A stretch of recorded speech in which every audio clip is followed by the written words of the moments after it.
وہ جوان جو ہی پروان چڑھا ان فوان شباب آیا تو اس کی پیشانی سجدے کے تقدس سے مالا مال ہو گئی، اس کی آنکھوں میں حیا اور شرم کے پہرے آ گئے، اس کے خیالوں میں پاکیزگی آ گئی، اس کی زندگی کے شب و روز نیکی کے ماحول میں بسر ہونے لگے، اس کی راتیں ذکر الہی میں، تلاوت کلام مجید میں اور دن یاد الہی میں روزے سے گزرنے لگے۔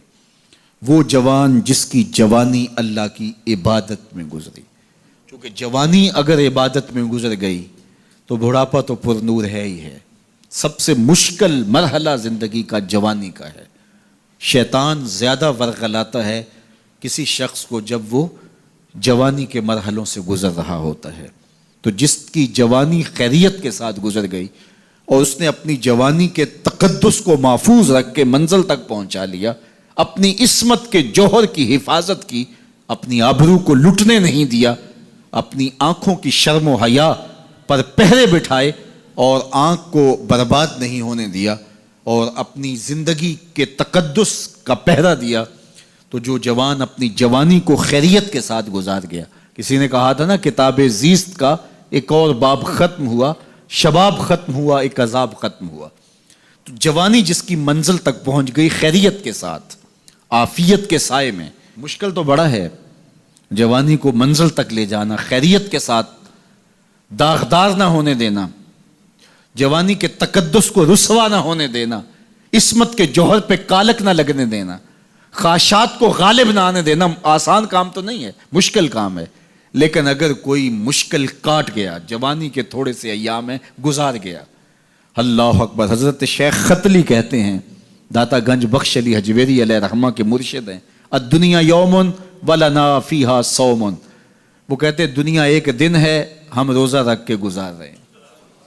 تو روزہ رکھ کے سارا دن گزر ہی جاتا ہے، دوپہر بھی آتی ہے گزر جاتی ہے، اور عصر کا وقت بھی آتا ہے گزر جاتا ہے، کھانے کا وقت بھی آتا ہے، چائے کا وقت بھی آتا ہے، سب کچھ ہوتا ہے، لیکن گزر جاتا ہے، افطار تک بندہ پہنچ جاتا ہے۔ جس نے زندگی روزے کی طرح گزار دی، جس نے جوانی روزہ رکھ کے گزار دی، خواہشات کو بے قابو نہیں ہونے دیا، مشکل کام تھا لیکن اس نے مشکل کام کر دکھایا۔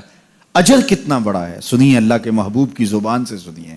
حضور نے ارشاد فرمایا جو سیدنا ابو ہریرہ کے ذریعے سے ہمارے تک پہنچا، فرمایا قیامت کے دن جب سورج کا رخ سیدھا ہوگا، زمین تانبے کی ہوگی، لوگ پسینے میں شرابور ہوں گے، کوئی ٹخنوں تک پسینے میں، کوئی گھٹنوں تک، کوئی کمر تک، کسی کو پسینے کی لگام دی جائے گی، اور وہ پسینہ ایسے نہیں ہوگا جس طرح یہ پسینہ ہے، اتنا گرم ہوگا۔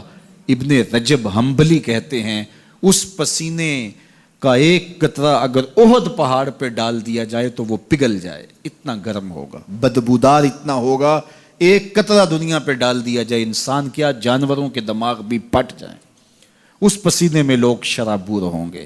لیکن جس نے اپنی جوانی کو عافیت سے گزارا ہوگا، کل قیامت کے دن جب کوئی سایہ نہیں ہوگا، اللہ اس جوان پر اپنے عرش کا ٹھنڈا سایہ عطا فرمائے گا۔ وہ شخص جس کو کسی عورت نے دعوت گناہ دی اور وہ صاحب منصب تھی، صاحب جمال تھی، اور اس نے یہ کہہ کے یہ خواہش، یہ آرزو مسترد کر دی، انی خاف اللہ۔ اسی طرح کوئی عورت ہے تو اس نے اپنے تقدس کی حفاظت کی، اپنی آبرو پہ پہرا دیا اور کسی پیشکش کو ٹھکرا دیا، تو فرمایا قیامت کے دن جب کوئی سایہ نہیں ہوگا، اللہ اسے بھی اپنے عرش کا ٹھنڈا سایہ دے گا۔ کیسا سخت دن ہوگا، اور وہ کس اعزاز میں ہوگا، کس تکریم میں ہوگا۔ یہ تو 4 دن 10-20 سال ہیں، اور وہ 50,000 سال کا ایک دن۔